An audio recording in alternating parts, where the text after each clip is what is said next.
Good evening, everyone, and welcome to day 2 of our Salesforce Platform App Builder. And today we're going to be looking into data modeling and management. And for those that are just joining us, yesterday we covered the Salesforce fundamentals, which is an overview of what we've learned in the Salesforce admin. However, we went into deeper into understanding strategies for deciding between declarative approach to solving problems or programmatic approach and the use cases of those instances. Today, we're going to be going into data modeling, and pretty much it's all about how you build application. You know, when you're given a task, you want to find out how to either use an existing object or create a custom object. You have limited objects in Salesforce. Depending on the license you have, you can only create certain number of objects, and some license does not permit you to create an object, a custom object. So it's better for you to understand some of the standard objects in Salesforce and their use cases. Then perhaps you can use that to develop your application. So according to the Salesforce guide, we're supposed to know, given a scenario, determine the appropriate data model, explain the capabilities and various relationship types and implications of each on the record access, user interface, and reporting. So for instance, if you have a lookup relationship, how does that affect record access? How does that affect reporting? If you have a master detail relationship, how does that affect the record access and reporting? Given a scenario, determine the consideration when selecting or changing a field data type. For instance, if you initially created a lookup and you want to transform it into master detail, what are the considerations? What are the things you need to figure out, you need to be aware of? In addition to that, if you currently have a number and you want to transform it into text field, what are the limitations? What are the considerations of changing from date time to date and the likes? Okay. Explain the capabilities and consideration of the schema builder. What can you do with the schema builder? What's the purpose of a schema builder? And how does this help you to better visualize your data model? In addition to that, given a scenario, determine the options and consideration when importing, exporting data. So you learn a bit about your data import wizard, data loader in Salesforce, in your Salesforce admin. So we're just going to go little into what the capabilities of the data loader, data import, and the likes. Okay. So today we're going to create a custom object via the Excel sheet. We're going to develop a recruiting application as a case study that explains some of the things that we are going to learn in today's class. So without wasting much time, let's go into some of the things we're going to be learning today. The first thing is the core Salesforce object. We've learned this in the admin, but then again, let me just quickly go overview into the core Salesforce objects and why they exist. The out-of-the-box objects, which are the standard objects in Salesforce, are the objects you get as a result of buying a Salesforce license. If you get a Salesforce license today in your sales app, you would have the opportunities, the leads, the tags, the files, accounts, contacts, campaigns, reports, and the likes. These are all standard objects. They come along with your Salesforce default org. So what are they and why do you use them? And what are the relationship between these objects? First, the account object, it represents a logical grouping of people. Most often a company, division of a company or non-profit organization. It's just a collection, a grouping of people. So account is not a way to store people's details. You are storing information of a company, of an organization.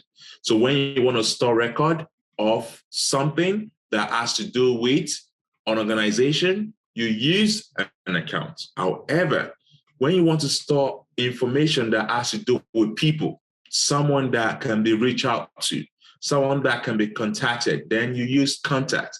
The contact is just a simple form that represents someone in the system. So if you have a contact, the records inside a contact should be someone. However, you will have seen that for you to create a contact, you would have the opportunity of associating that contact to an account, meaning that if you're creating a contact, you have the liberty of selecting an account, okay? So contact is related to an account in Salesforce. Opportunity. When you talk about opportunity, you talk about a financial transaction that you're about to carry out for your organization. What does that mean? It means if you are in a marketing department and you've seen a potential client that would like to buy a service from your organization, what you are going to create is called an opportunity. An opportunity is the potential to sell a product to a client. So when you want to store records of that action or that thing that you're doing, you refer it to as opportunity. And lead. What is a lead? When you're working with Salesforce, you have opportunities to create or to store different records in a standard object. However, for you to logically store these objects, you have to store them in the, for you to logically store this information, you have to store them in the appropriate objects.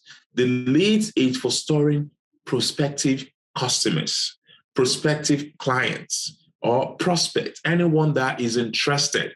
A lead is a prospect that can be converted into an account and a contact. When you create a new lead, you have what they call the company, which is a required field. This required field is important because when you convert a lead, you have to create an account and you have to create a contact. So when you are converting a lead, something happens. And if you look at the lead objects, which I believe some of you have idea of how to get there right now, the object manager and the lead object. If you look at the lead object and you go to the fields and relationships, you will see what they call the map lead fields.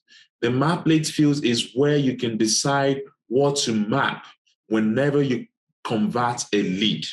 So if you have an account, if you want to create an account, you can map all these fields in the lead into the appropriate account fields of interest. Okay, so in Salesforce, lead has no relationship as such.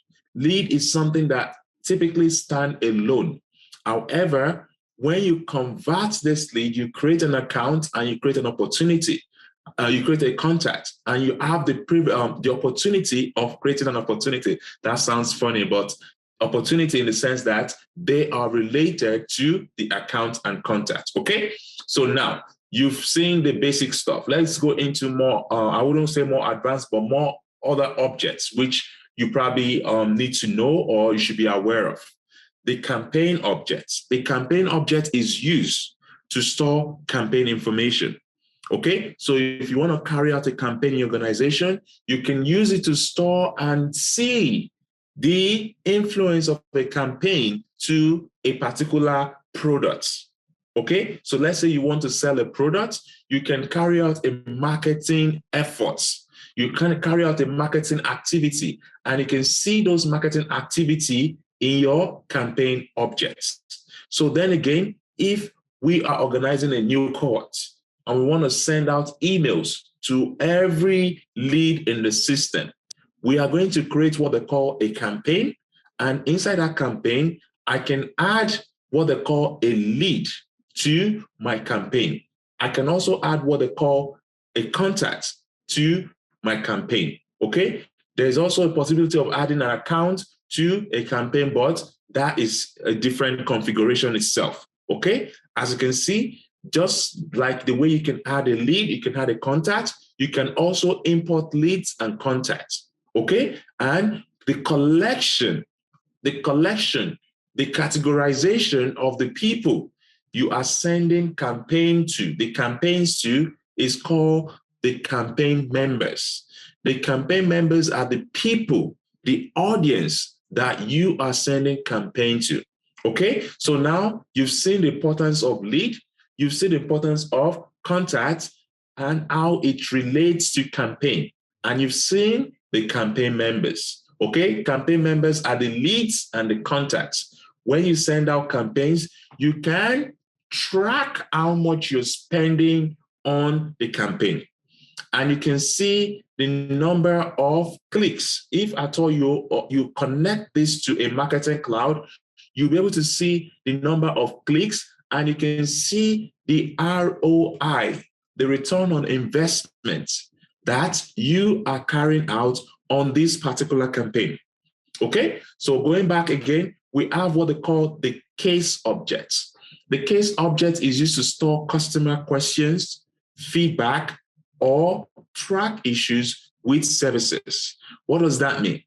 If you have a business and you know that the business will require customer support like issues with technology, issues with the product you're selling, issues with whatever services you're providing, the case object can be used to track those customer issues. And as you can see, you have the case number, you have the contact name, you have the account name, you have everything that has to do with a case. These are customizable. We're still going to go into the main applications of all this stuff, but these are customizable. Okay? The bottom line is you should know the type of objects to use to store information that is needed. We have the order, we have the products, we have the price books, we have the quotes. And you need to know the reason why we have a product. A product is used to store and track the product and services sold by a company. So don't go and create a product object. You should use an existing product. And guess what? Product is associated to opportunities. You can even mandate the users or whoever is in the sales team to always create a product whenever opportunities are being created. Whenever opportunities are being created, you can always create a product. So there's a setting in the back end that can enable you to create a product whenever you are creating opportunities. Okay, so you just go to the opportunity settings, I think, and you should be able to create or make those changes and make that requirement. Okay, prompt users to add product to opportunities. When user add a product or opportunity, insert a quantity of 1. Okay, so that is the use of products. We also have what they call the price books. The price book stores and tracks the prices of products and services that are sold by the company. Why would you want to create a different object for price book whereas you can just quickly put the price of a particular product within a product object? Salesforce has logically put this in place. So you should use the out-of-the-box solution. For instance, you might want to have different currency for a product, and you might want to have different discount for a product. The price books helps you to manage those activities. So you don't have to design your own logic. You don't have to design your own validation rules and the likes. You just utilize what Salesforce has given out of the box. In addition to that, we have what they call the quotes, created to show product discounts and quantities of the product or services to customers. You know how quotes work. Quote what? So basically, if you are dealing with a client and client is like, okay, just send me a quote. Just send me a quote. This is what you use. You use quotes to just give a customer an opportunity to engage or to fix a price. Then based on that, you would create an order to track customers' requests for a product and services. And you can also create a sales object. There are so many things you can do. You just need to know what and why you are trying to do. Okay? Now, there are extended object features in Salesforce. What does that mean? It means that in as much as you have what they call the leads, but as you can see, there's what they call lead conversion. Besides the lead conversion, if you go to the lead objects in the quick find, you will see other things associated to a lead. So lead is not just an ordinary object. It's a special object because it has other features. For instance, assignment rules. In admin, you understood what assignment rules are. Assignment rules are used to assign a record to an owner. What does that mean? If you create a lead right now, it should belong to someone. This person is called the lead owner. Assignment rules are used to assign a record to an owner. So the Salesforce lead object is more than just an object to store the lead information. It has what they call the lead auto response rule. The lead auto response rule is used when you create a lead from the web. And when you create a lead from the web, you want to automatically acknowledge. So what does that mean? It means that if you have a website that collects information or that asks people to reserve a spot for a particular training program, okay? And when they reserve a spot for that program, you want to notify them immediately. The lead has what they call the auto response rule that helps you to notify the lead that your message has been received. Okay, there's also what they call the lead process, the lead settings, and the likes. What can you do with this? You can automatically set the default lead owner, meaning that whenever you have a queue or you have an assignment rules in place, if the rule does not match any criteria, the default owner will be the owner of the lead, okay? And you can select other things within here as you wish, okay? So now we have that. We have what they call the campaign management, which I already explained. It has a campaign and a campaign member. We have the account management, which has the account and contacts. Aside this, there is also what they call the account teams. Right now, if you have the account, you see that the account has contacts, opportunities, cases, and the likes. And if you see the details, you can see the details of an account. There is what they call the account teams. The account teams in Salesforce helps you to have different people associated to an account. What does that mean? It means if you have group of people that are managing an account, you can now group them together and you create what they call an account team. So in Salesforce, we have the record sharing. The record sharing determines what you can see. So the people that are in your account team will be able to see the records as long as they are part of the account team. Okay, so the account team automatically comes up once you have this enabled. Once you have the account team enabled, you would have the account team present, and you can create team members and you can add default teams. You can add team members to an account team. For instance, add this guy, define a role, which is this. If you want to change this role, you can go back to account teams and change the roles which exist in the account team. And once you have those account team, you can decide what kind of privilege you want to give them. Okay, if you want to give the account person read-write access on this, you can. Okay, so basically what you need to do is go to you create an account team and you determine the roles you want on the account team. And whenever you want to add an account into a person into the account team, you will select the user and you will select the role. And once you add that person, the person would have access to these accounts. But guess what happens with an account? Because account is associated to contacts, account is associated to opportunities, account is associated to cases, meaning that anyone that has access to an account will be able to see cases, contacts, opportunities of this account. That's the benefit of accounting.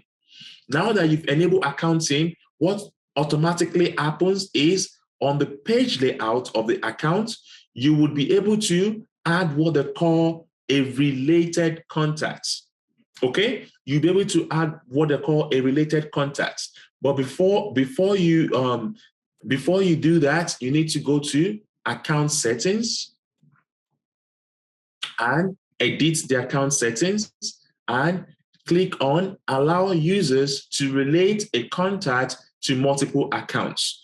What does this mean? It means that when you have this in place, a particular user will be able to relate.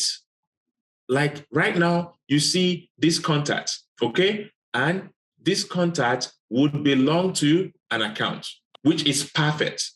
But this contact can also belong to an account that is not Edge Communications. So this account settings that enables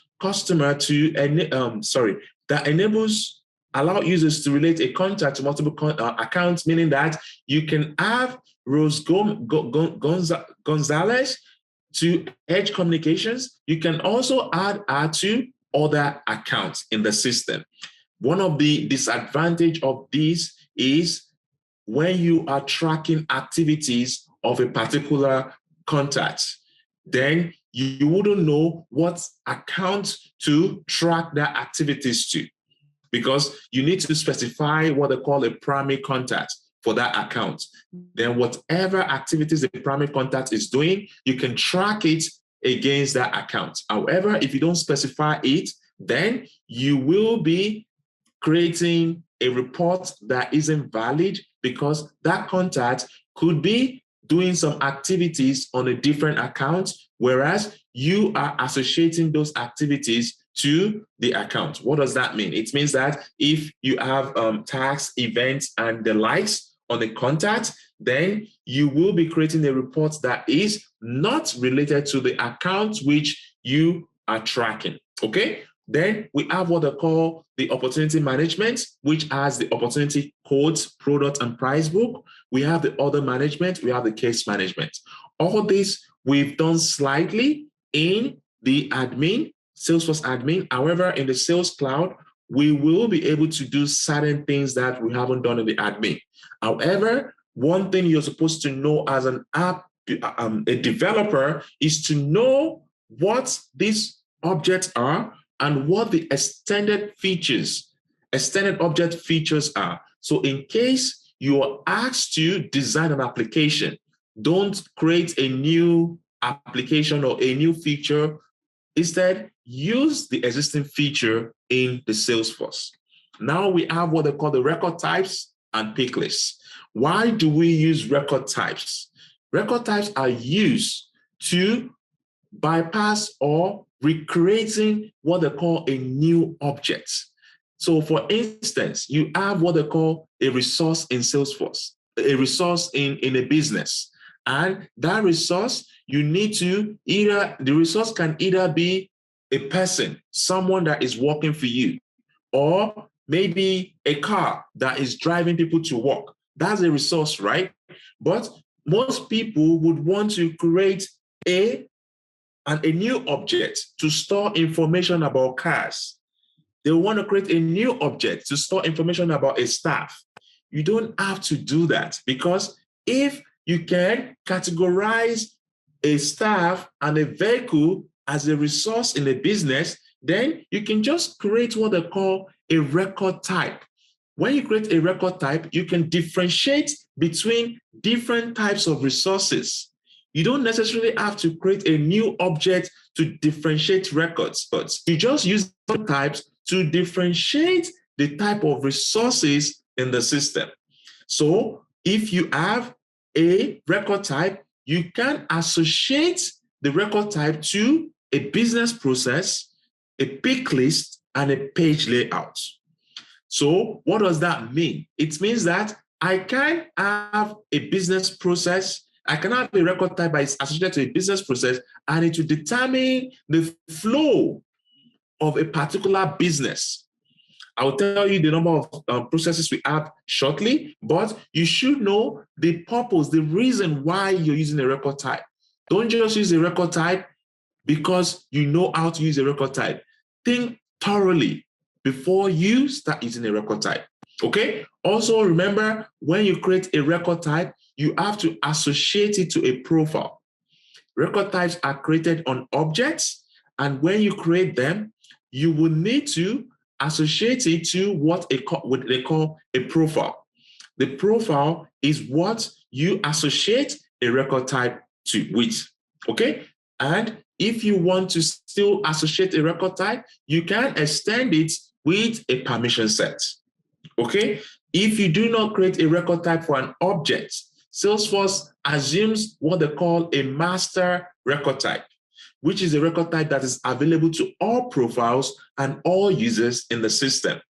However, if you have multiple record types, then you will see a pop-up that appears when you're about to create a record. It will ask you to select the type of record you're about to create. In addition to that, you cannot grant permission set. A permission set is only applicable to a custom record type, not a master record type.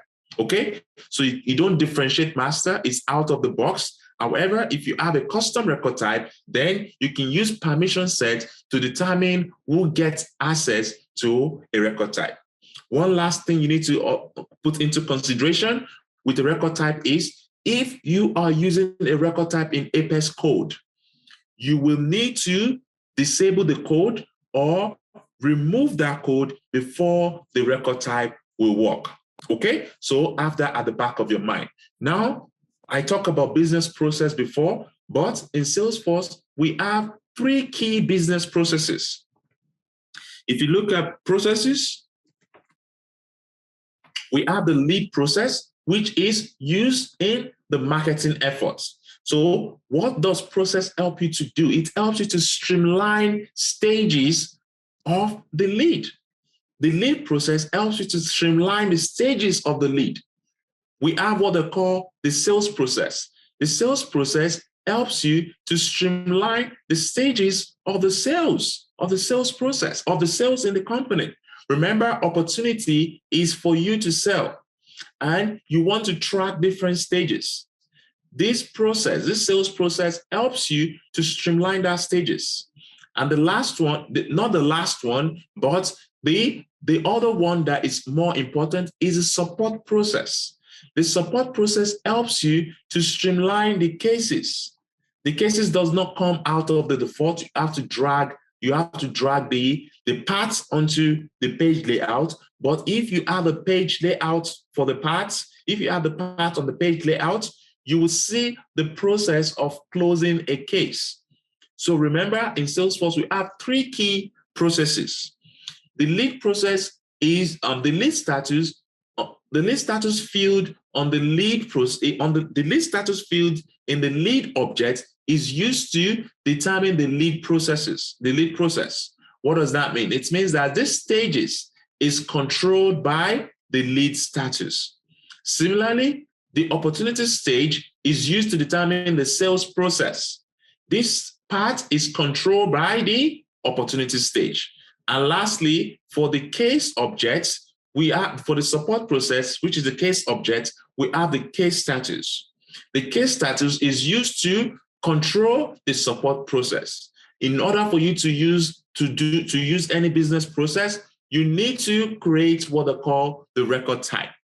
Without the record type, you cannot create these processes, okay? So different business processes would go with a record type. Now let's go further into data modeling.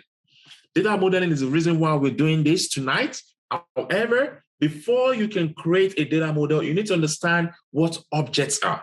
Yesterday, we talked about objects and we talked about records in an object. For instance, we talk about records, we talk about fields, talk about objects, records, and fields in an object. When you're building data model, you need to know what Salesforce has put in place for us. The first thing is the schema builder. The schema builder helps you to build data model in a way that you can easily visualize the data model. You can see how the relationship works, okay? Going further is the relationships. When you're building data model, you need to find out how and why you are creating an object. If you want to store student information, you can quickly create an object called student and store that information. But if you want to store student activities, would you create an activity field on the student objects? Let me give you an idea of what I'm talking about. I create a student object. I want to do what? I want to store student information, such as first name, last name, email. I can easily do that by just creating an object, and I create a field that will store this information. However, if I want to create different activities, that means I want to create what social activity does this student engage in. Am I going to create a new field and call it activities? What if I have more than one activity? Football, soccer, tennis. Then maybe a new field would be good. And I say this field should be a pick list, which obviously makes sense because a pick list, you can have what they call multi-select pick list, and you can have football, soccer, tennis, and the likes. This is what they call data modeling. Data modeling is your approach to building an application. Alternatively, you could have created another object called activities and associate students and activities together. Then you will use what they call the lookup. But you want to ask the question, would this activity be used by a different object? If activities can be used by lecturer, if activities can be used by non-students, why would you want to use a pick list? Instead of you creating an activity object and you associate that activity object to a student. So you don't have to worry about pick lists anymore. When you get to management, you can still use the same activities for management as a lookup relationship. So you need to think carefully. Why am I doing this? Is this scalable? Is this sustainable? Is this the right approach to developing this model? And then again, you need to know the implications of using a standard model, a standard object, a custom object, external object when developing data modeling. For instance, you cannot have a custom object as a master in a master detail relationship. Meaning, if I want to create a master detail relationship, I cannot have the custom object as the master. In addition to that, you need to know the limitations. How many relationships have I created? There are limitations to the number of master details you can have in an object. So if you created 2, if you created 5, and you cannot create any more, then you need to limit the use of relationships. You need to find alternative way of developing data model. So let's go into further details about data modeling and see some of the considerations. The lookup relationships. We have different types of data modeling, but before you can develop a data model, you need to know the type of relationships you can use to develop a data model. The lookup relationship is when you do not want any strong relationship. You don't want anything to stop you from creating these records. Look at, if you want to create opportunity, you click on new and you have opportunity name. You can create this opportunity without the account. Okay? If you go to the contact, you can also create contacts without the account.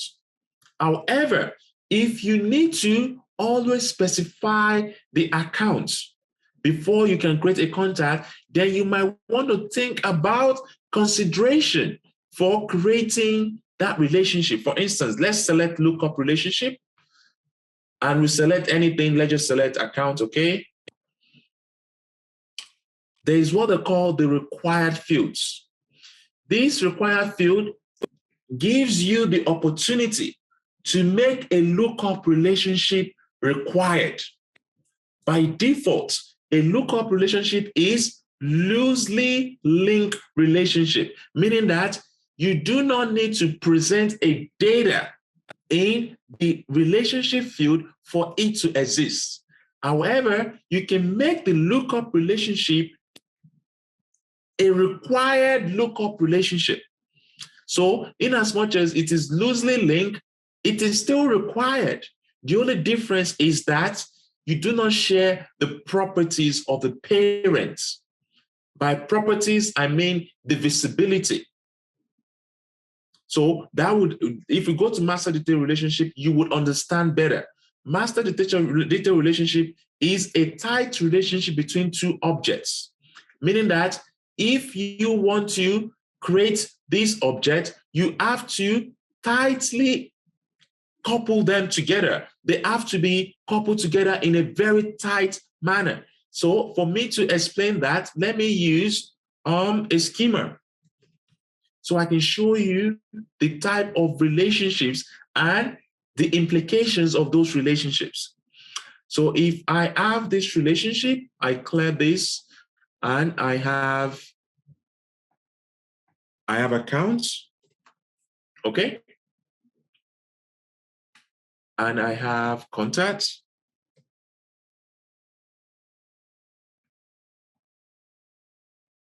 Okay? And I have opportunity.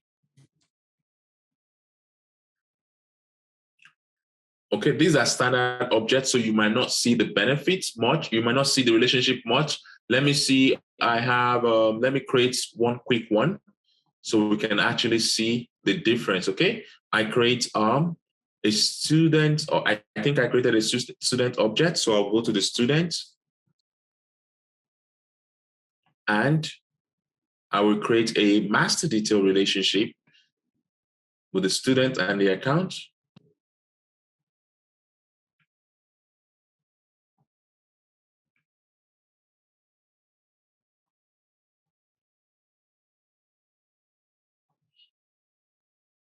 Students.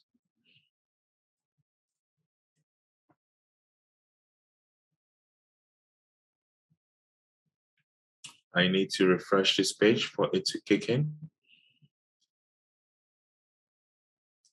Okay, so I'm gonna bring students close to account so you can see.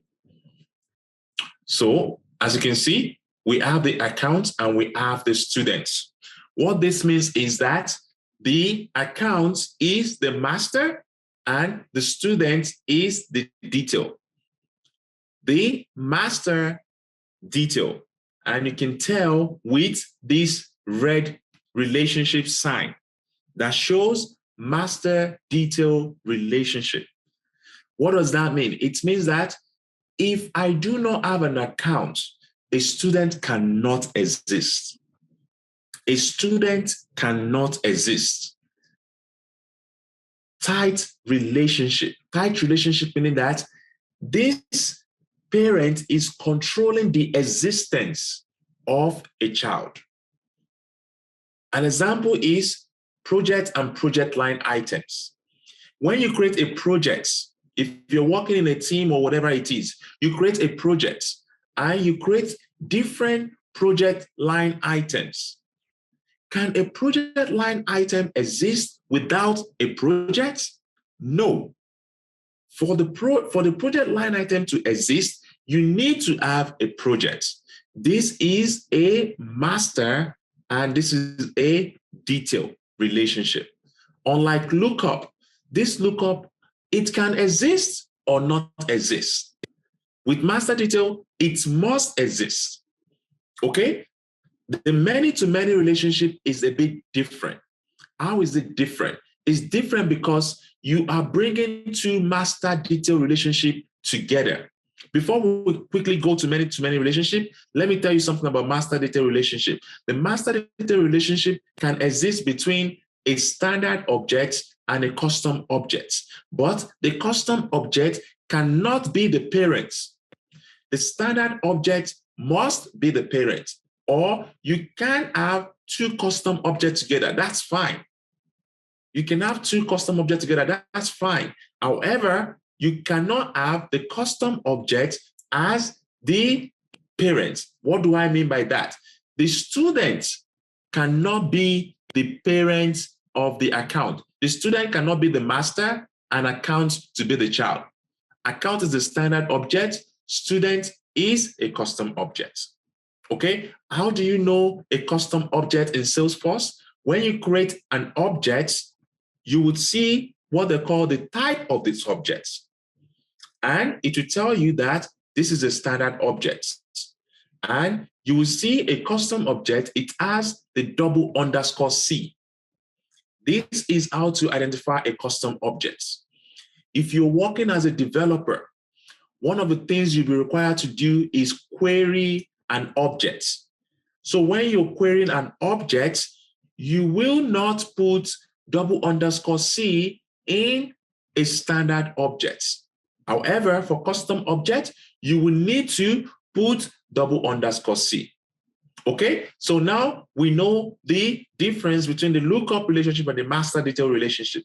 Let's go into many-to-many relationship. The many-to-many relationship relates one record to multiple records of another object. What does this mean? It means that I can have one record and I can have many records of another object related to that one record. And for an example, when you go to Indeed, you will see jobs. Okay, you will see jobs. And when you see a job, you will see application, like you're applying for a job. So when you apply for a job, that is one applicant associated to this job. Another applicant can still come, and that applicant will apply for this job. That means we now have 5 applicants for one job.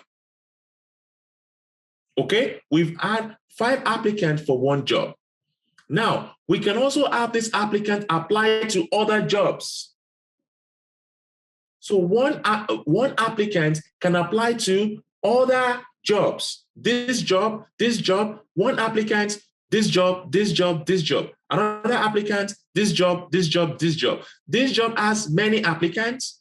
This applicant has many job applications. That is many-to-many. We're going to be designing something similar tonight, a recruitment application that shows job listing, application, and people that apply to that application. Okay, that's an example of a many-to-many application. You have the candidates, you have the positions, you have the job applications for the candidates. That job application, which is the junction objects. Remember, the junction object connects the candidates and the jobs together. When you see a junction object connecting candidate and a job together, then you know you are in a many-to-many relationship. There's also what they call the hierarchical relationship. This is mostly, or in Salesforce, it is used to connect the users. What is the use case for this? If you have a user and you have a manager, you can find the user's manager. Okay? The user's manager. If you go to the user's object, do we have access to the user's object? Yes. Then you want to create what they call maybe a manager. Can you see? This is the only time this relationship comes up. It only appears in the user's objects.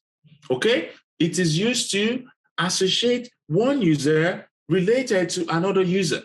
That means whenever you're creating a user, you can specify the user manager as a lookup to the user objects.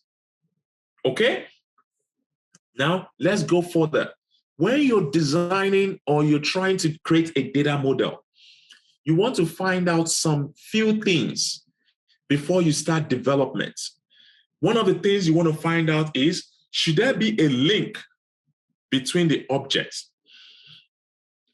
If you want to have a link between the object, what type of link do you want to have?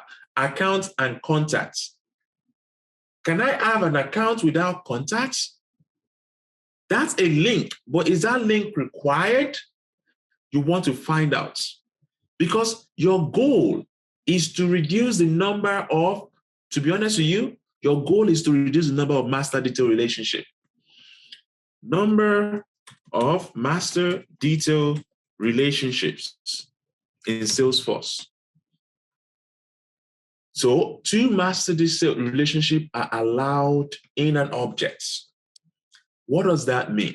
It means if you're designing an application for, let's say, an account object or for a custom object, once you start thinking, okay, I can create objects, you get stuck because you can only create 2 master detail relationships. For lookup, I think you can create 40 lookups.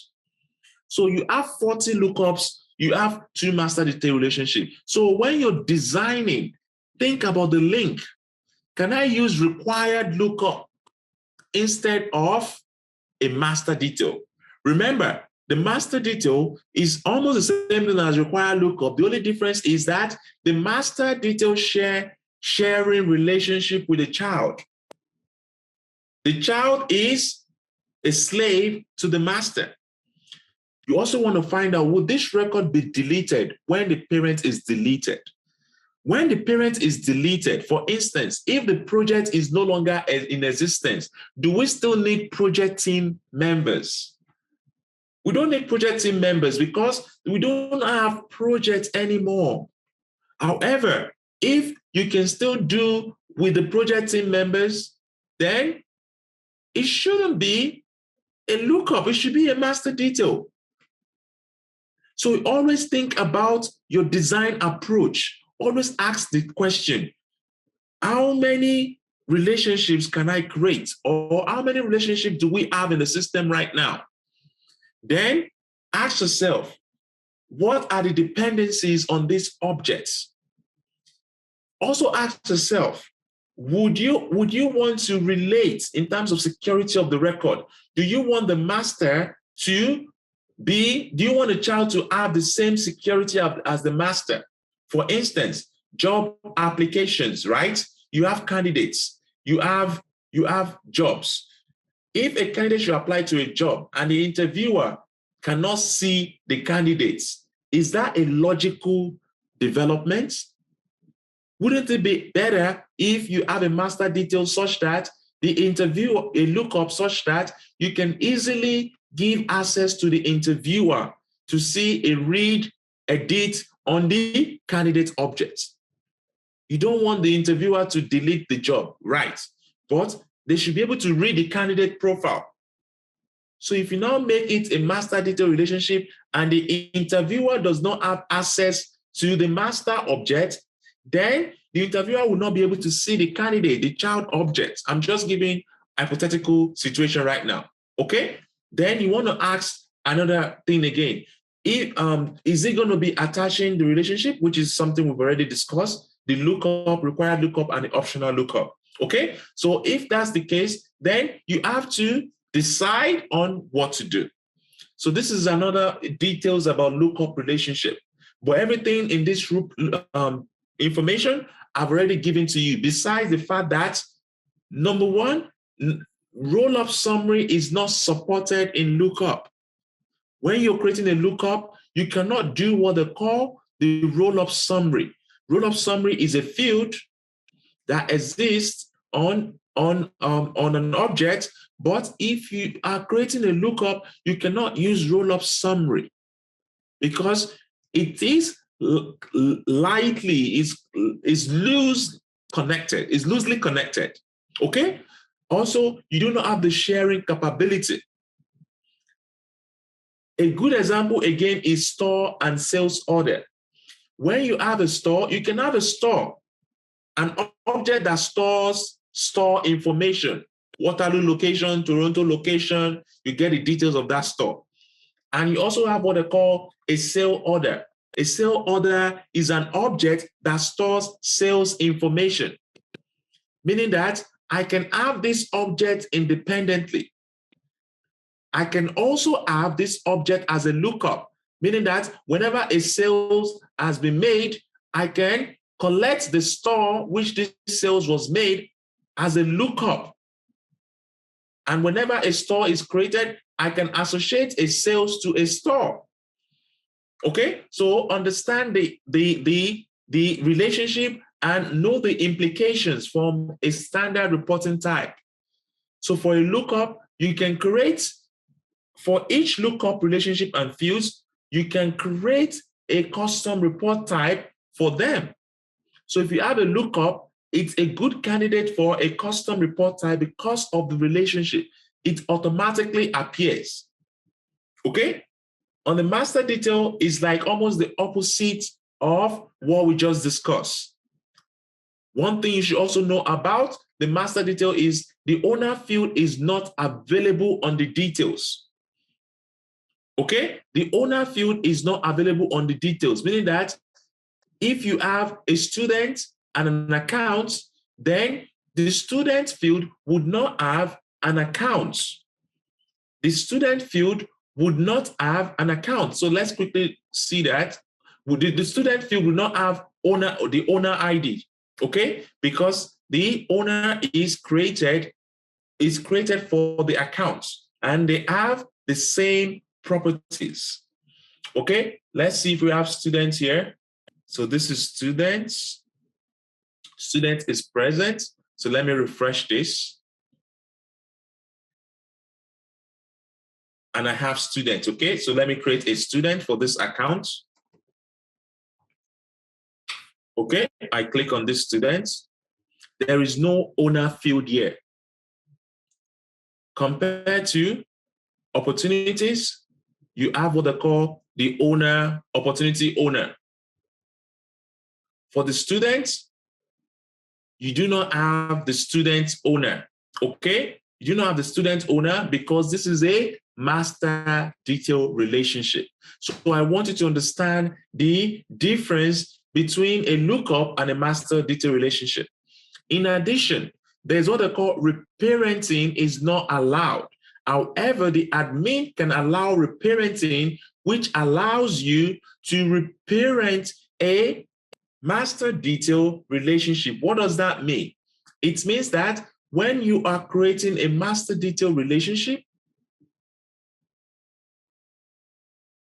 I've reached the limit. So let's go to, sorry, that's the standard object. Let's go to students. Okay, students. I have the student. I go to relationships and I want to create a master detail relationship. Let's just select any object for now. I'm going to create plan. Okay. This is what allow reparenting is.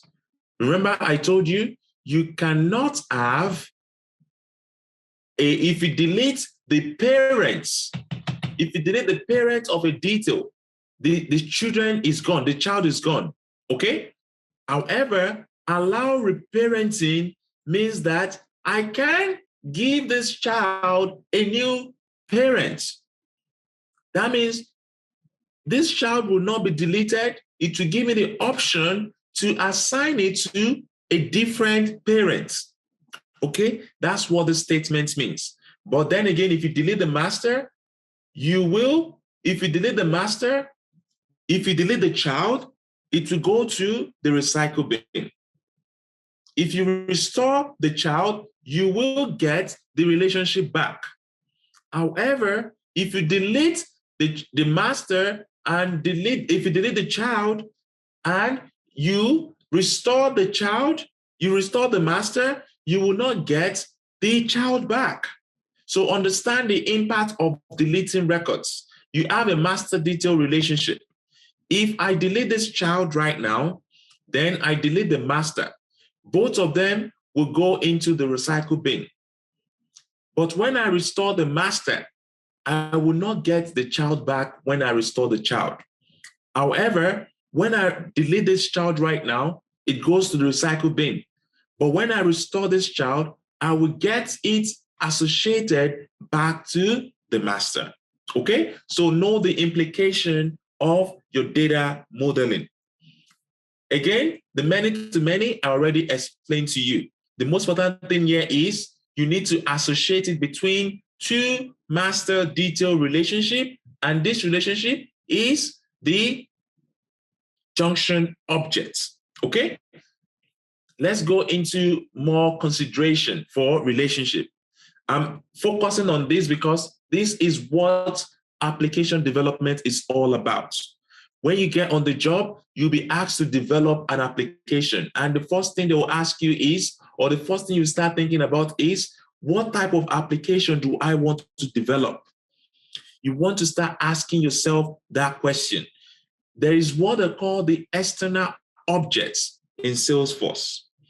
The external object helps you to connect data from an external system into Salesforce. What does that mean? It means that I can have a legacy system and I can connect that legacy system into Salesforce. So if I have this object, let's go to an object, go to fields, go to new. You have what I call the external lookup relationship. This external lookup relationship creates a relationship that links this object to an external object whose data is stored outside of the Salesforce org. You work as a developer, you want to integrate Shopify, or you want to integrate a database that is outside of Salesforce with Salesforce objects. You have to use the external lookup relationship. There's what they call the normal standard lookup, the external lookup, and the indirect lookup. The normal standard lookup, the only difference between these lookups are the type of objects you are connecting. The type of objects you are connecting. For instance, for the normal lookup, you have the standard, custom, and external objects, and parent is always going to be either a standard or a custom object. For the external lookup, you have the child, which is a standard, custom, external object, and the parent is an external object. You need to know the implication of this.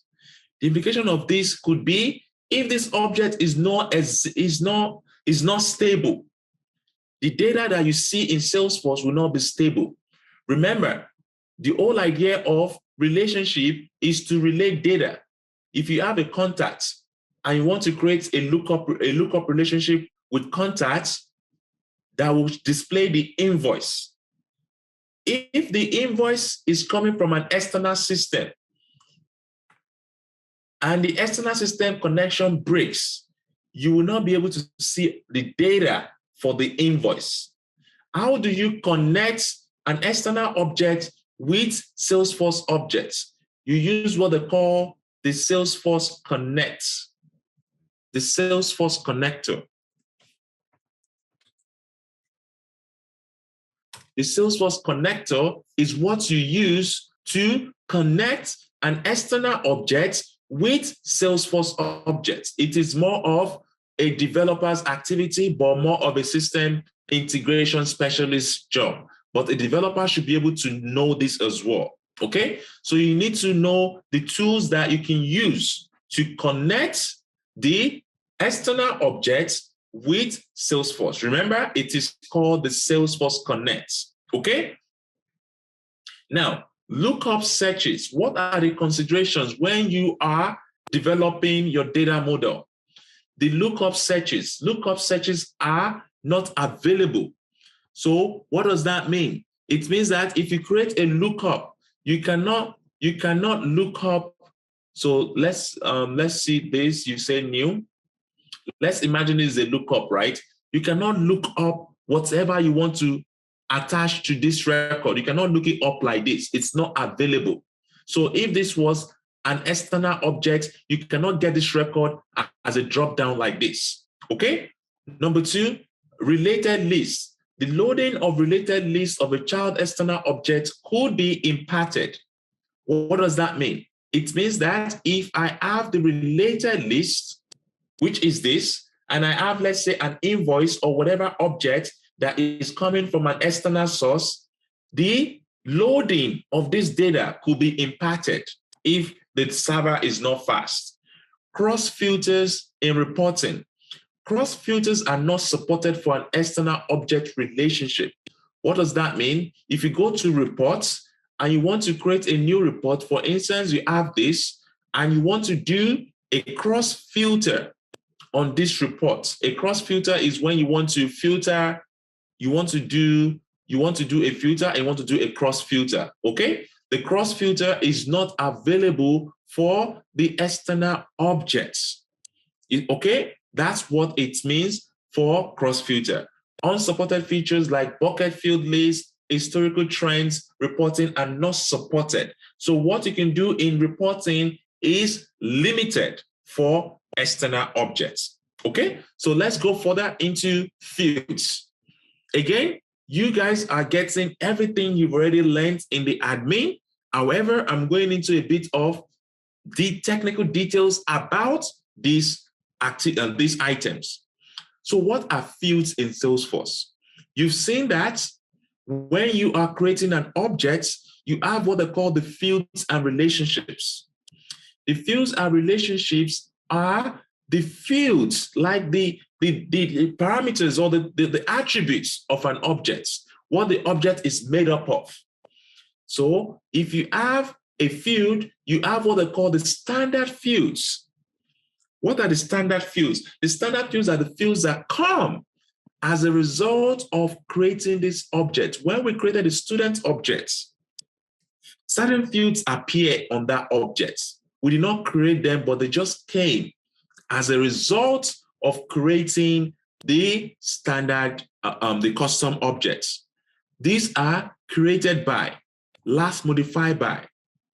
These are fields that we did not even create. They appear automatically. So fields can be standard and they can be custom, just like we have for objects. To differentiate a standard field and a custom field, you use the __C. Okay, so you can see that the default fields or the standard fields, you cannot edit them. However, the custom fields, you can edit them. Okay, so remember that. In addition to that, you have what they call the pick list fields, the labels, the help tests. When you're creating a field, you will be asked to populate the field. So let's select a simple field. And you will see this help test. This help test is what appears when you're about to enter a data. You will see, if you have any help text, it will be like an I that will appear beside the field name, and you can see why or what this other number signifies. If you develop an application and you know that people would not know what this field is, use the help text. The help text would help you to explain why you're collecting that data. However, description is different. Description is internal. Description is used by developers, the admins, and the consultants to explain why you are creating this field. The help text is used to describe the field to the end user. For standard fields, you can customize the pick list, the labels, and the help text. So if we go to a standard field, for instance, we have this as a standard field. Okay, if I click on edit, can you see I can update the help text description field, but I cannot change the data type of account site. I cannot change it, but I can update certain things, right? For the custom fields, you can do whatever you want to do. This is active custom field list. You can edit it and you can change the field type. Okay? For custom field, manually created to store unique to a business. That means the field does not exist. You want to create it and you have the liberty to delete that field. In addition, you have what they call the case sensitivity of a field, the uniqueness of a field. You can make a field required. When you make a field required as a developer, it means you want that field to have data anytime a record is being created. Uniqueness of a field will determine whether the record you are creating in this field is unique in the system. For instance, do you want to have the same account name or you want to make it unique? Do you want to have different account records with the same name or you want it to be unique in the account objects? You determine that by selecting the uniqueness. External ID has to do with an external system. If you have an invoice and the invoice is coming from an external system into Salesforce, you do not want the invoice to be a duplicate. You use an external ID and you can also set the uniqueness of that record, of that field. Okay, so you can do that with custom fields. Okay, one thing you should also note is that some fields can result into data loss. If you have an existing number field and you are changing that number field into a text field, maybe it will not result into data loss because number and text is okay. Number, if it is number, you can convert it to phone, that's fine. But if you have number and you're converting that number to a date or multi-select pick list, your data will be lost. So remember, you can change the field type of a custom field, but there can be consideration, there can be consequences for changing that data type. And lastly, we have the labels and the field name. When you're creating the fields, you have what they call the label.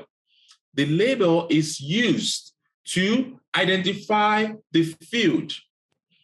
This has nothing to do with anything. You can call this stuff anything. The most important thing here is the field name as a developer. Because when you're writing your Apex code, the field name is what you're making reference to. You're not making reference to the label, although you can get the label using some Apex syntax. Let me see. Get label Apex. So you can use a method that can get you a label, which you're going to be getting into when we get into development. But then again, this label is just this thing that what we just described right now in this code, it is just getting this label. However, for the API name, which is the field name, it is different. One thing you should consider is the API name should never have a space. You should not have a space in between the API name. Otherwise, you will not be able to save it. You should try to use what they call a camel case, okay, or an underscore. So when you're naming your field name, try to use an underscore or a camel case. A camel case is it depends on the kind of your coding pattern. You can use a camel case or an underscore, but make sure you do not have space in the API name. You will get error in your coding and it will be as a result of this space. So avoid space at all costs. Then let's go into more of the fields. We have what they call the data type. When you are designing an application, you want to find out what type of data do you want to store records in? Do you want to store it in a date time or a date? It's very important. This stuff are very important with your data modeling. You might not see the importance of this right now until you're given a project. Then you realize that you're using the wrong data type. That's why you're not getting the right results. For you to query a test, you need to call it a string. A test is a string, whereas a checkbox is a boolean.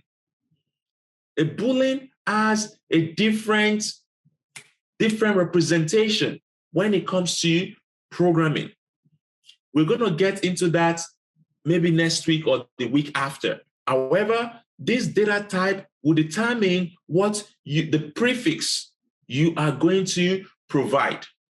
Let me just quickly give you an example. Don't get lost in this. We haven't gotten there yet, but I just want to show you what it means to describe a checkbox field and a test field in Apex.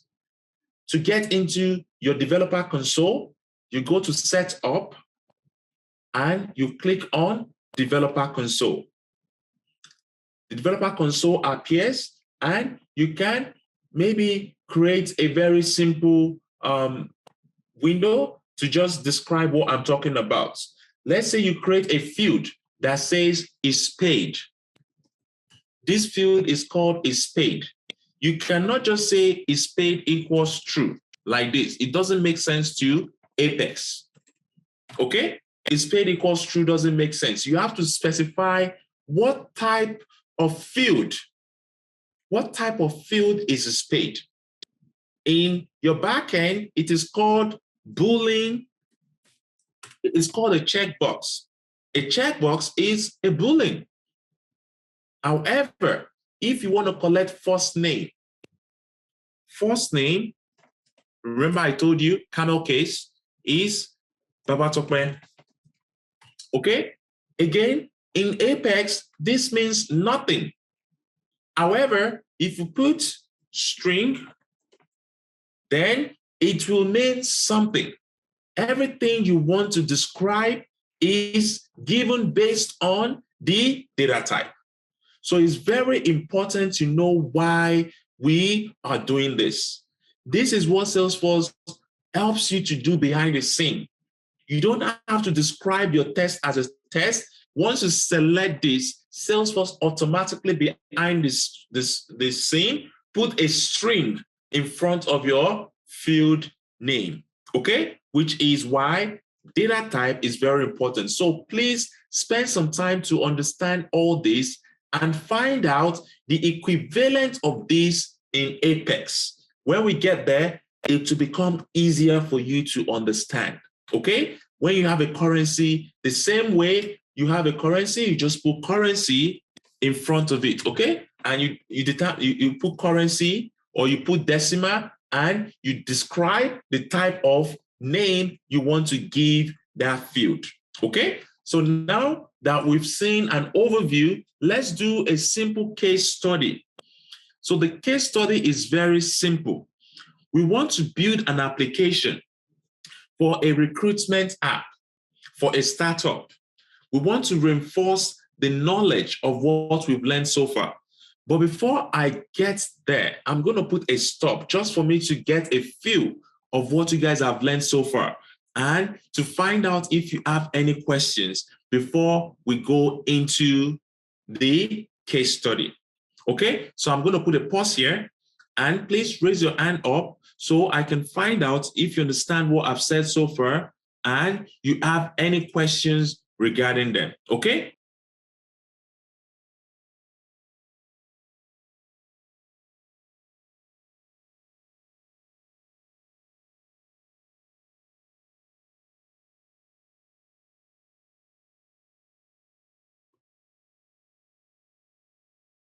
Perhaps can unmute yourself and speak, please.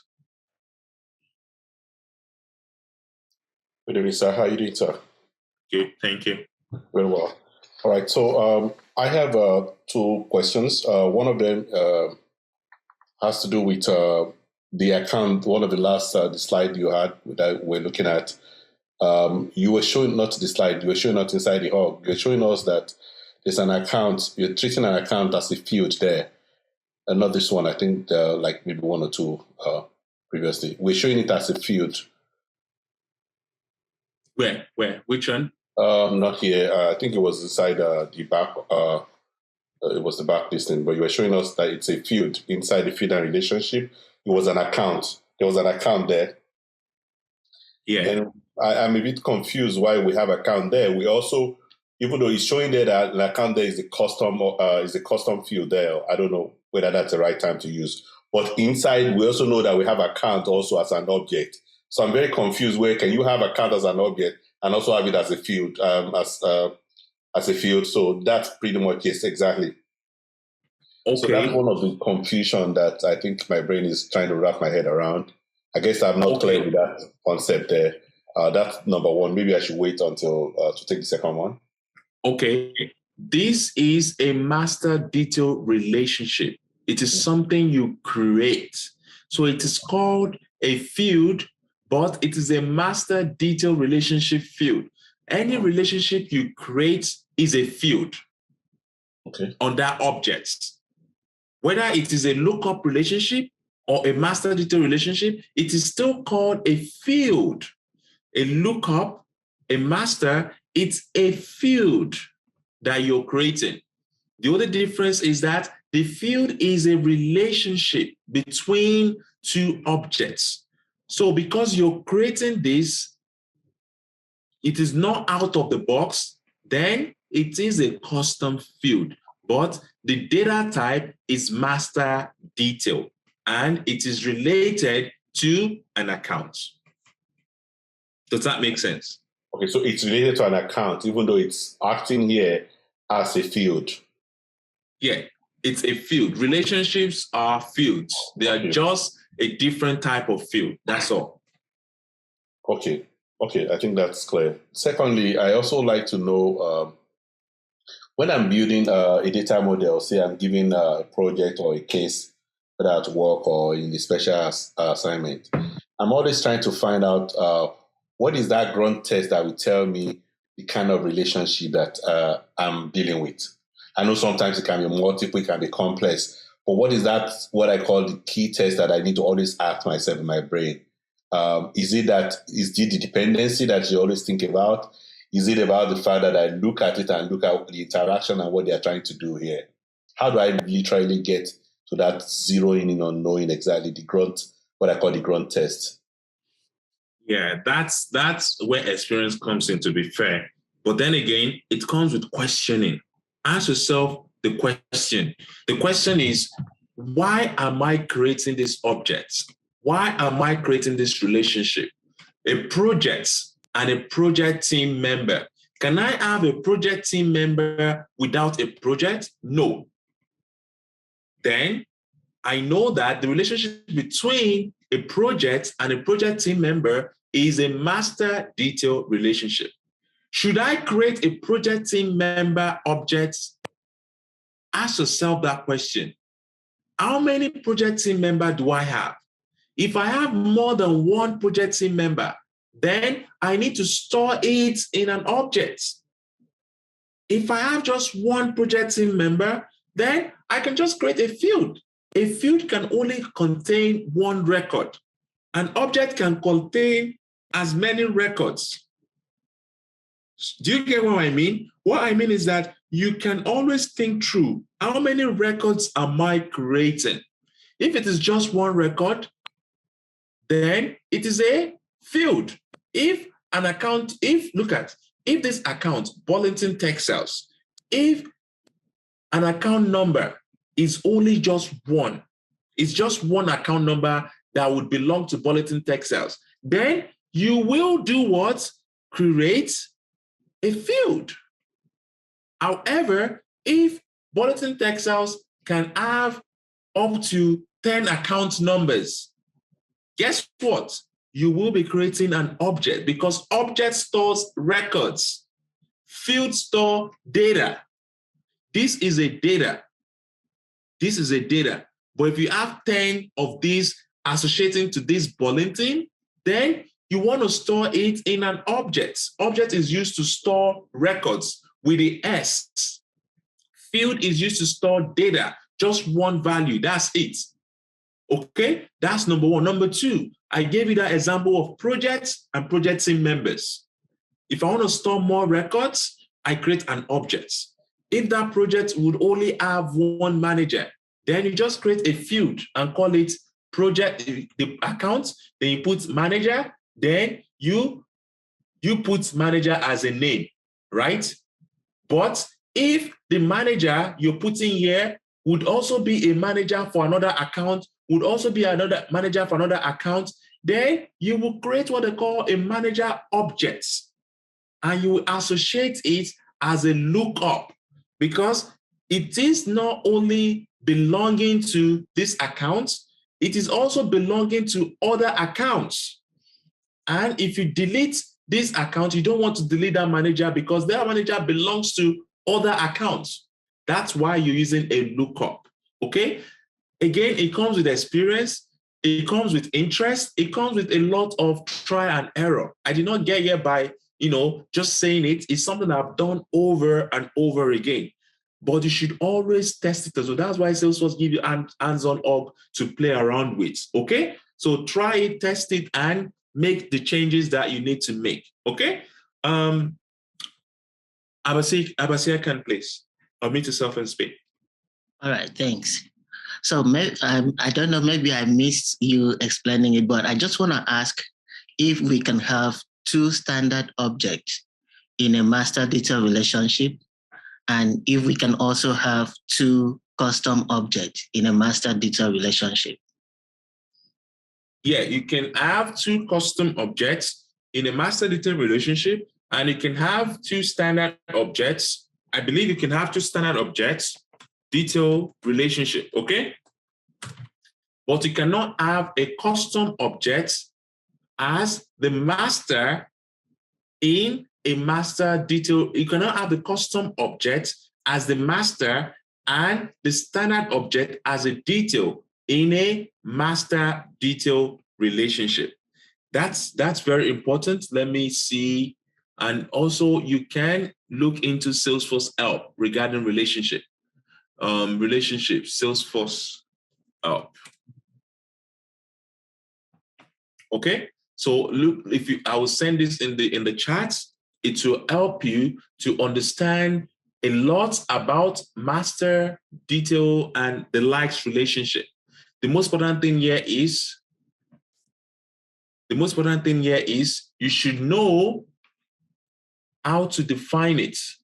Okay, you have limits. I'm looking for the standard requirements and stuff. I think I can send you the link, but again, the most important thing here is the standard cannot be a child when the master is custom, but it can be a master while the child is custom. Okay, the lookup, okay. You can have the custom as the lookup, and you can also have the standard as lookup, but the parent has to be a standard. The parent cannot be a custom, cannot be a slave. Like the standard cannot be a slave in those relationships. That's the bottom line. So if you have a standard object, make sure that the standard is always the master, except you have a standard, then that's fine. If you have a standard custom, make sure that the standard is always the parent, the master. Okay? Okay. Yeah. All right. Thank you. No worries. So let's go back to our case study. We have been asked to develop a recruitment application for a startup using the Salesforce Lightning app. The app should have the ability to list all positions. By positions, I mean jobs available in the business. The job should have name, minimum, maximum salary field, and the numbers of vacancies. A candidate should be able to apply for any job available in the system. A candidate cannot apply for more than 3 positions. Candidates should be able to list skills and years of experience during application. An interview should be able to review a job, an interviewer should be able to review a job application by a candidate. All reviews should have a feedback per application. This is a typical case study. This is what you will meet on the job. You'll be asked to develop a simple application that solves problem. How do you start? How do you start modeling? The first thing is this. You need to create the app, should have the ability to list all positions. Just start from here. Start from here, the first statement. I want the job or whatever it is to have the app to have ability to list all positions. Okay? And position should have a name, minimum, maximum salary field, and the number of vacancy. So let's go to create custom objects, and you call this position. Okay? And you call this positions. Okay? Allow reports, allow activities, save new. Then we go into position should have a name, minimum, and a number of vacancies. Actually, let's quickly work on position because it saves us time. Position, minimum salary. Minimum salary would be, data type for minimum salary is currency. Okay? Just put the minimum salary. And you can even use maybe a drop-down pick list, okay? Maybe you want to put a range where people can select. So it's not usually currency. You could use a drop-down pick list. You know, if you go to Indeed, I think we saw something like that, right?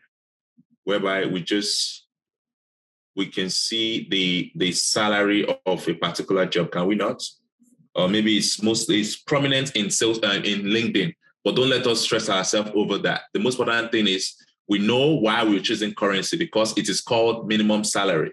Okay? Then determine the length of that minimum salary. Maybe you want to put 3 years, meaning $1,000 is the minimum.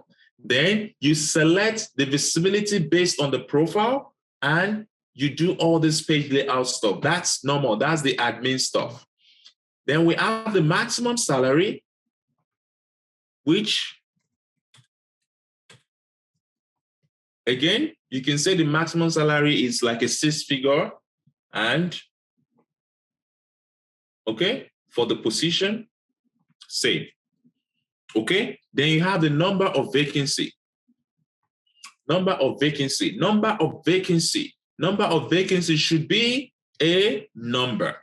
Okay, the number of vacancies should be a number. And you say number of vacancies for the position, okay? And you can say, okay, we cannot have more than 10 vacancies in the system.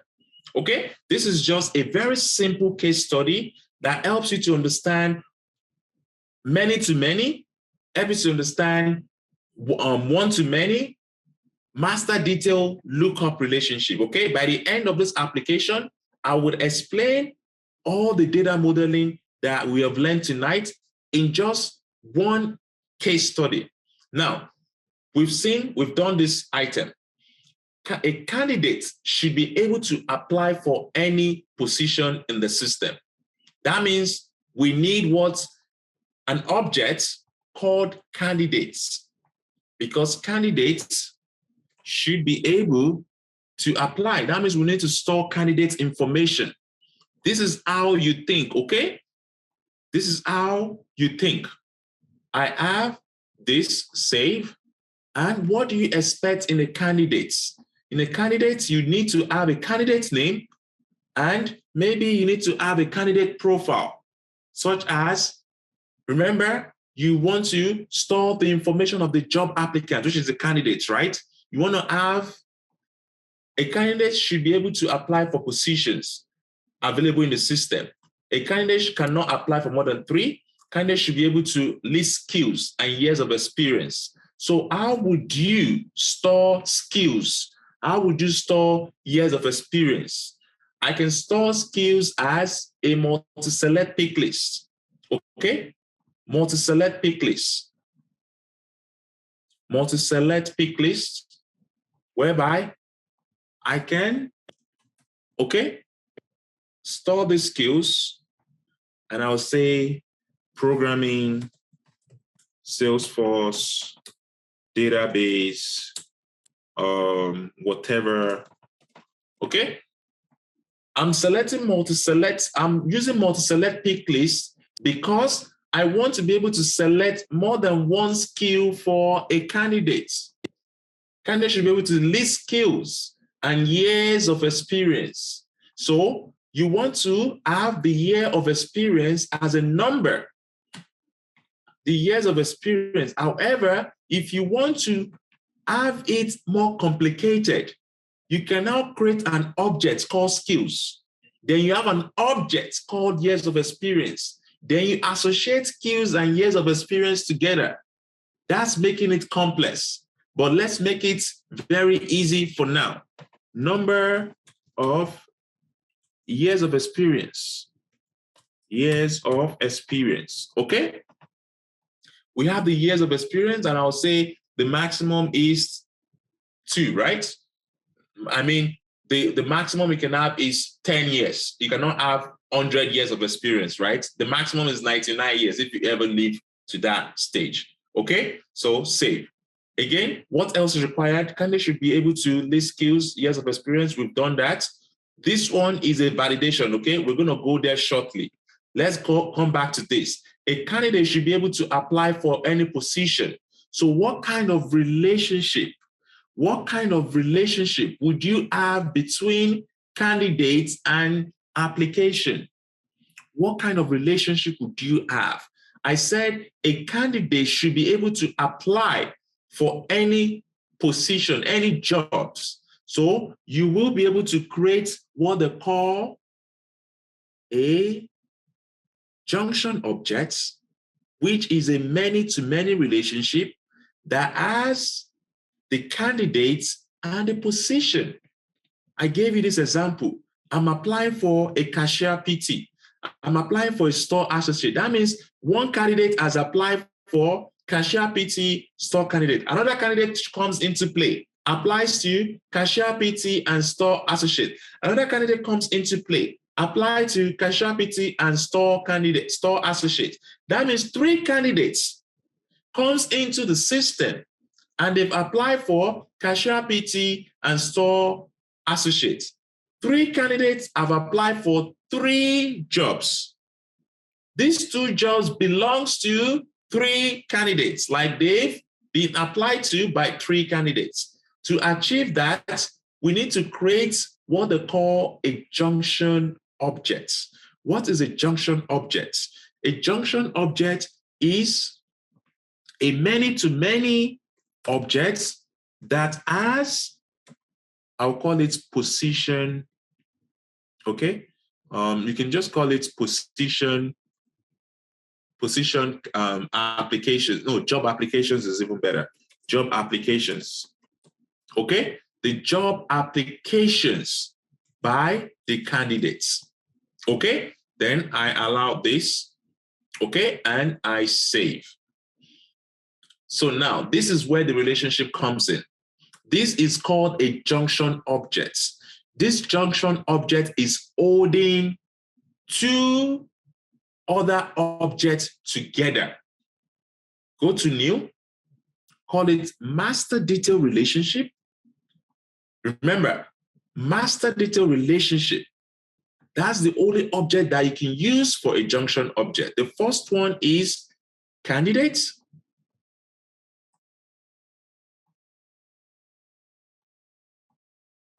And the second one is position. That is how you create a junction object. It's very simple. You click on next and you save. Okay, so now you've created a junction object called job application, and it is linking the position and candidate together. Okay, it is linking the position and candidate together. Now, let's go back to the question. An interviewer should be able to review a job application by a candidate. What does that mean? It means there should be an interviewer object. There should be an interviewer object to store the interviewer details. Okay? Interviewers.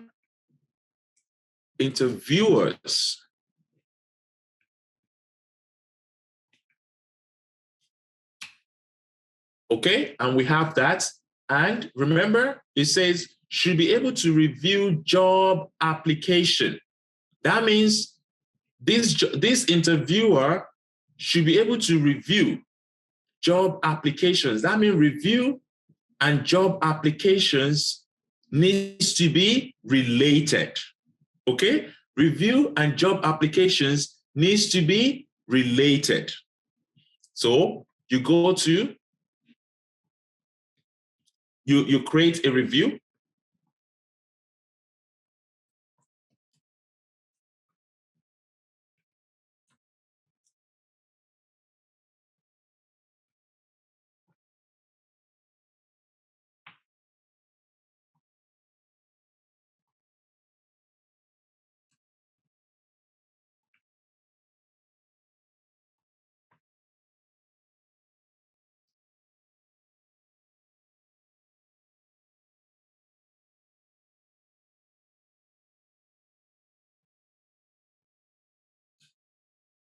Sorry. The review, and I get the interviewer. Interviewer should be without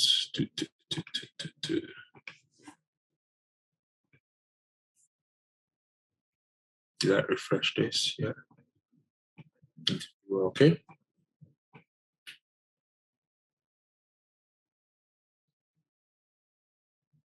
Save. Okay. So we have that, and let me go to the schema just to see what I'm creating. Okay, schema builder. Clear all. Go to, first of all, you want to go to position, bring position to view. Go to job application. Okay. You want to go to candidates. Okay, can you see? This is a junction object. This is a master. This is a master, okay? As you can see the relationship. Then you want to go to interviewer.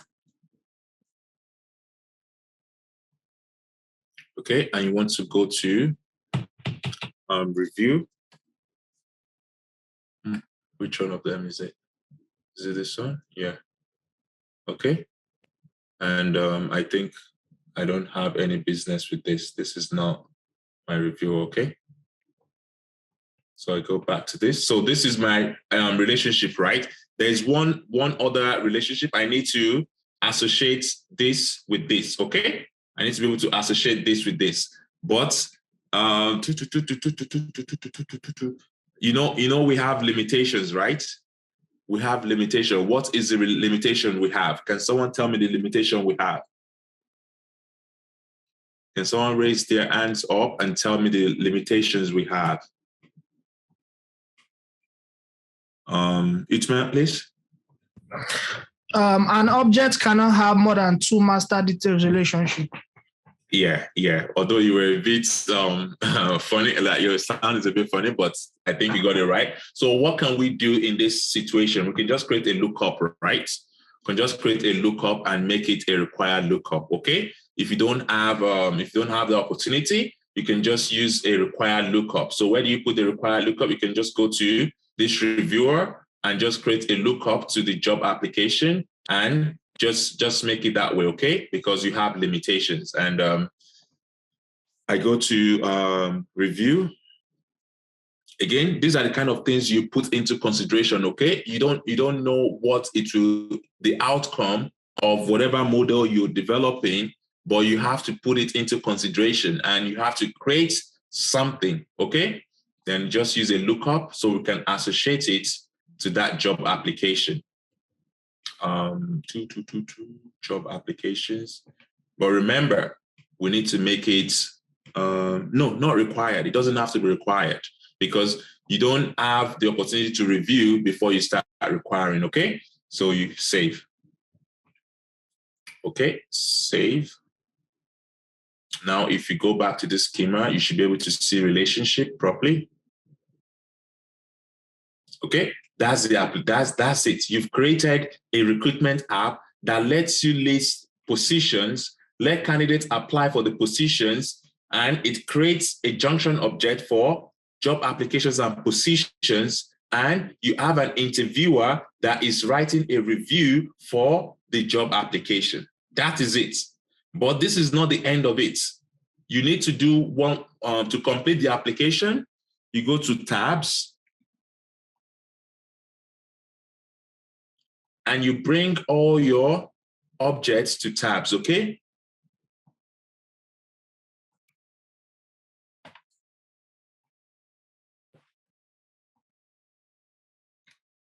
Then you add all those objects that we've created.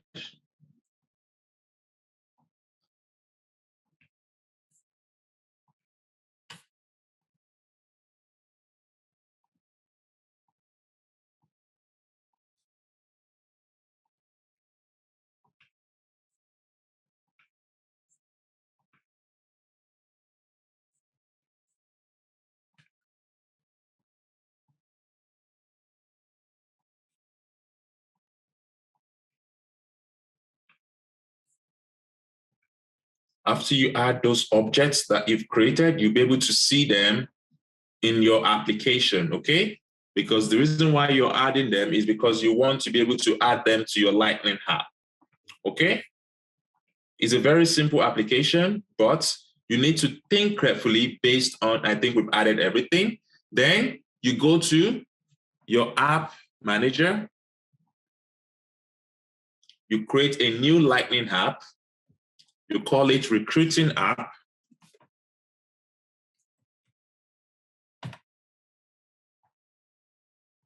You go to next, you leave as default. You leave as default. Then you select everything, position, job application, candidates. What else? Interviewer.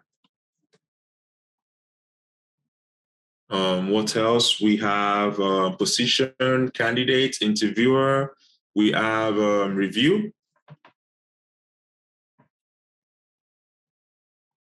I don't know which of them, but I guess let's just use both of them for now.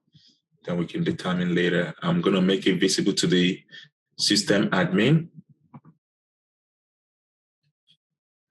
Okay, that's all. We've created an application that would help us manage a recruiting process. So let me explain to you what we've just done. We've created a simple application that uses the many-to-many and helps us to manage this recruitment opportunity. So the first thing you need to do is create a position, Java or Salesforce developer. Okay, Salesforce developer, which is a position. Minimum salary, 80K, whatever it is. Maximum salary, 100. There'll be an error here, I think. Number of vacancy is 5. I think there'll be an error. Okay, because we set a minimum salary to be 3 figures, Abby.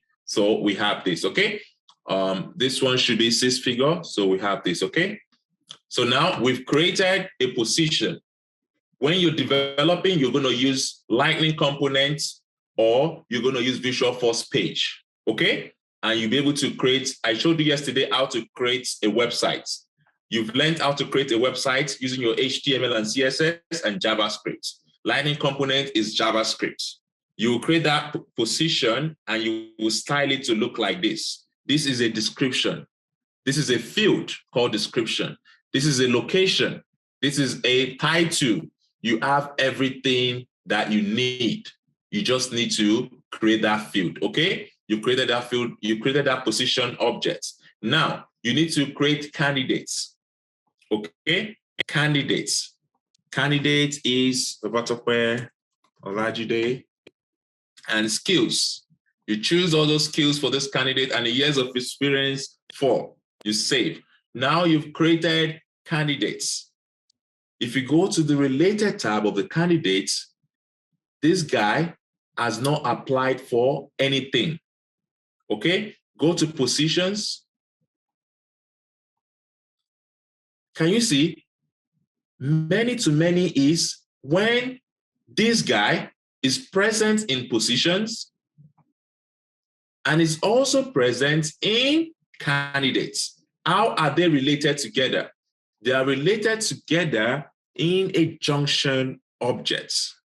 They are related together in a junction object. And this is this junction object that is connecting candidates and position together. Okay, so if Babatope decides to apply for a position, you will see it here. What would even be better is if we make this auto number. Do you know why? Because you don't want to be describing the position name. We can actually make it auto number if we want. So we'll go to this position name, edit, and call it auto number. And instead of position name, I'll call it job application number. Okay, so we've created a job application number, save, and we'll call it job app 000. Then it's starting from 1, okay? It's starting from 1, save. Now I refresh this and I click on application. You see, I don't have to specify application name again. It's automatic. Babatope has applied for Salesforce developer, save. Now, this has been created for Babatope job app 001. If you go to positions, Salesforce developer, who has applied for Salesforce developer, job app 001. Who is job app 001? It has candidate Babatope Olajide, it has position Salesforce developer. You go to candidates, you can see it. You go to positions, you can also see it. That's it. Candidates also have what they call multi-select pick list, whereby you can list the skills and the years of experience. Now that we've done this, an interviewer comes into place. An interviewer says, okay, this is an interviewer, John Doe. John Doe is an interviewer. And John Doe wants to review. I want to review a candidate. Obviously, I want to review a candidate for this job application. Then I call it whatever it is, okay? But you cannot just make this auto number as well. Review for job app 001. Then you can put more fields here like comments, options, like comments, suggestion, feedback, whatever it is the application asks you to do. So I have submitted a review for job app 001. This is how you create an application. This is how Indeed is being created. This is application. This is development. You just need to be able to translate requirements into actions. We've created an app without writing a code. We've created an app without writing a code. This is App Builder. Being able to translate this into an application. Everything we've learned is what we've used to create an application. I'm going to take a pause here to find out if you guys have any questions, and I'll be able to answer those questions. Ola, please. Hi, good evening. First, I would like to I would like if you can maybe re-show how to do the junction objects. And I want to ask another question about that object. The junction object, can it be like maybe a master for another master detail instead of it being the detail of the two objects? Yeah, I think you should be able to, it's just about properties, right? So let's go to Bill. And because Bill is like another custom object. Okay, I've already exhausted my opportunity there. Let's go to Bill item. Okay. And you go to new, master detail. You just select where's the job application. How many? Oh yeah, we cannot. How many this thing do we have? Wait. We have this. Now I'm thinking of that job application. Let me see the job application. It's about the relationship, okay? So since we have this, and if this is now going, it's going to be a child, right? But because it's a junction object, it's like a virtual object. It doesn't really exist in that sense to other objects. So you cannot see it there, okay? But within this, it's going to be the master detail for this candidate and the master detail for this. But when you're going away from this, I don't think you can use it for other objects as we can see right now, okay? And again, it's all about, there's so many things you have to consider, okay? But I cannot memorize all these conditions. You just have to kind of like read them. Once you realize that you cannot do them, just know that it is not possible with Salesforce. But obviously, as a developer, you might be able to do that programmatically. Let's say you're using JavaScript. You should be able to do that regardless, okay? It's just that it's going to be an expensive transaction. By expensive transaction, I mean it's going to take time to query those records, okay? Yeah, thank you. Yeah. Matilda, please. Okay. Hello. I have two questions. On the case study, there's a requirement stating a candidate cannot apply for more than 3 positions. Just to check if that was implemented and how. Okay. So if you have this, a candidate cannot apply for more than 3 positions. So what do you need to do? It should be an example. It should be you guys are interested in that. So a candidate cannot apply for more than 3 positions. So what you want to do is this, right? Where is candidate? Go to candidates. And this is candidates, right?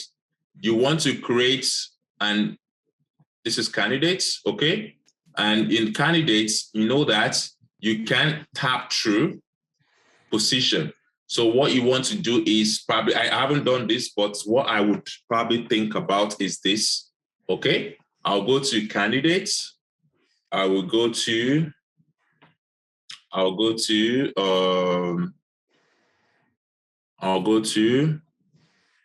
formula, okay? Number of positions, okay?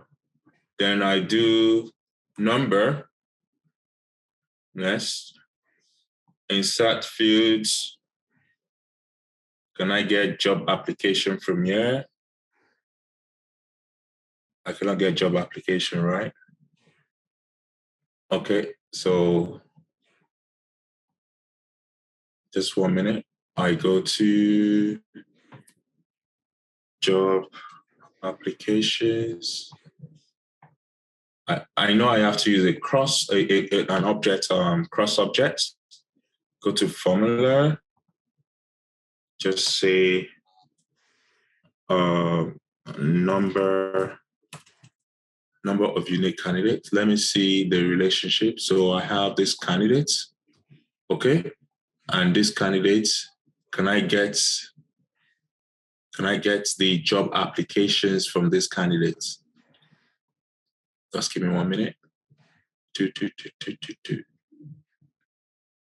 Duplicate.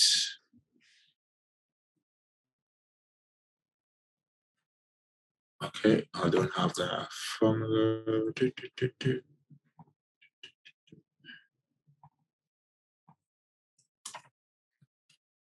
There should be something that can link up these two together. I'm looking at the roll-up summary. Okay, number. I'm just checking things I can use, okay? Number of positions, job applications, count. Well, yes, I want to count and I want to use a criteria, job position.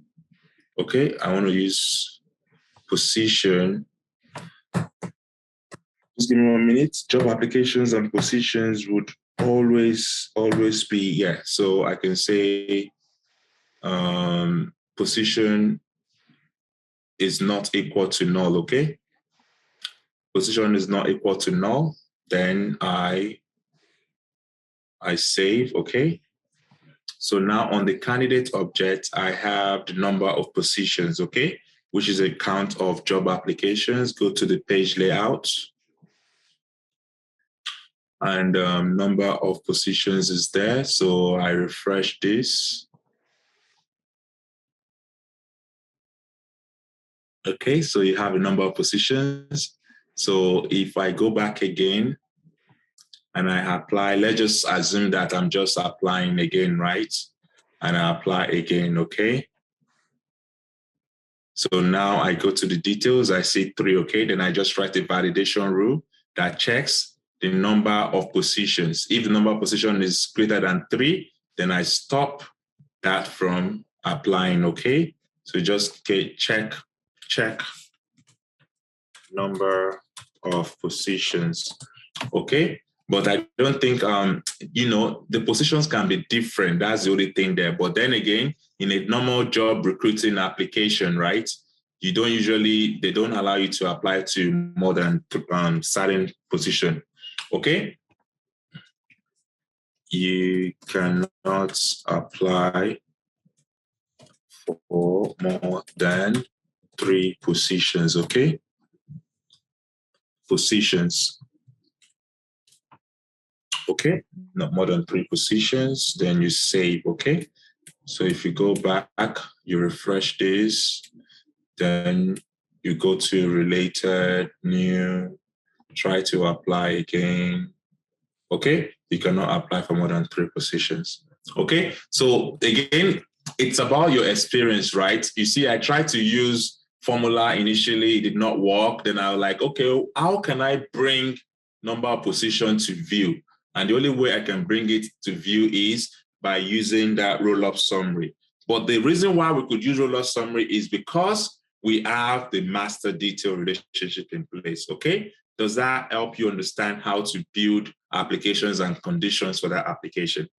Yeah, yes. My second question, please. Right now, our skill selection pick list is multi-select, but we have one field to select the number of years. So if I have 2 skills and they have different number of years. Yeah, that was what I explained, right? I told you that the ideal or the better situation would be to create an object called skills. And you create years of experience associated to skill. Okay, so it's now going to be 2 objects with a lookup relationship or a master detail relationship, something like that.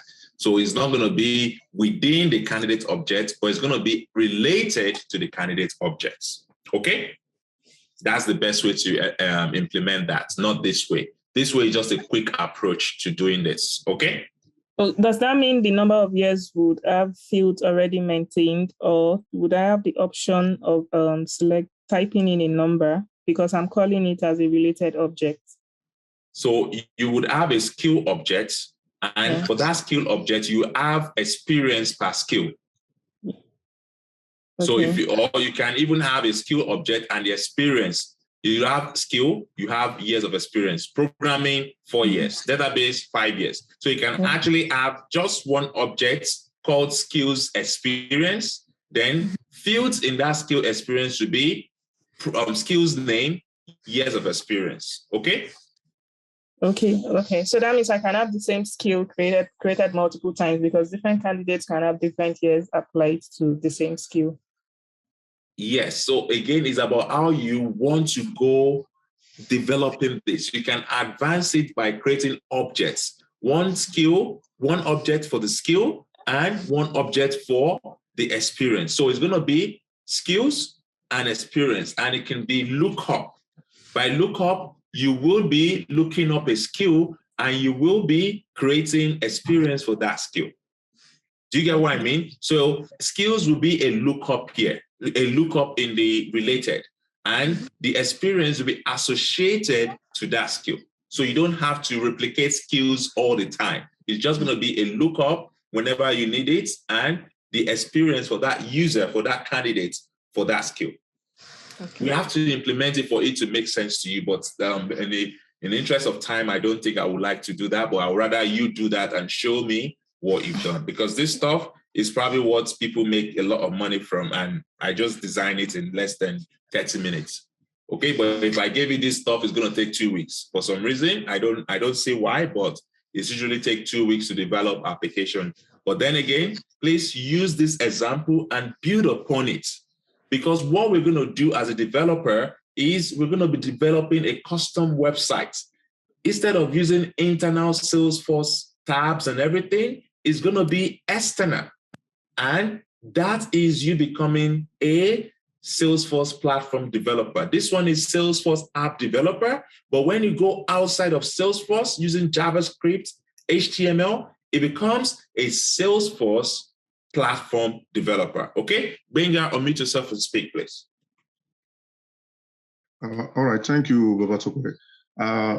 So my question is around when we're trying to, when we created the junction objects between the two master dictated position and the candidate, and then when you want to link the interviewer, you created another object called review. So I don't really understand why we have to do that. Can't we do the lookup relationship between the interviewer and the job application directly? Who will be the, I would, so let me go back to my schema.